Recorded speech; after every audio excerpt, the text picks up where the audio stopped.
এইগুলো টাকাগুলো কোথায় রাখলাম খুঁজেই তো পাচ্ছি না। রাজু সব টাকাগুলো নিয়ে নিল নাকি? দাঁড়ান মালিক, ভালো করে দেখছি, মনে হচ্ছে বিছানার তলায় আছে। তুই তো মনে হয় ঠিকই বলছিস রে গুলু, টাকাগুলো তো বিছানার তলায় আছে। ওরে বাবা, আমি তো ধরা খেয়ে গেলাম। যেভাবে হোক এই টাকাগুলো নিতেই হবে। এই পুস্কু তাড়াতাড়ি শোন, এই লকারের নাম্বারগুলো আমাকে এনে দে, তাহলে তোকে অনেক মজা দেব। বাবা আমি এখনই যাচ্ছি। মা তুমি কি করতেছো?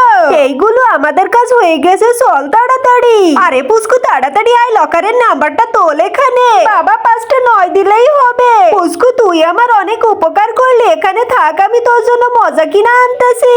গুলু আর ঋতু নেই, দেখি তো লকারটা খোলে কিনা। খুলে গেছে খুলে গেছে। আরে এর ভিতরে তো কিছুই নেই, কি লেখা দেখি তো। তুমি এই টাকা নিতে পারবে না? আমি তো জানতাম তুমি এই কাজ করবা। আসলে দেখছিলাম টাকাগুলো ঠিক আছে কি। তোমার দেখাই এই দেখা না, তুমি তো টাকাগুলো চুরি করতে এসেছিলে। আরে পাগলি মেয়ে, তোমার টাকা আমি কি করব? দেখছিস গুলো, তোর মালিক শুধু শুধু ভুল বুঝে গেল, তুই কিছু বলছিস না।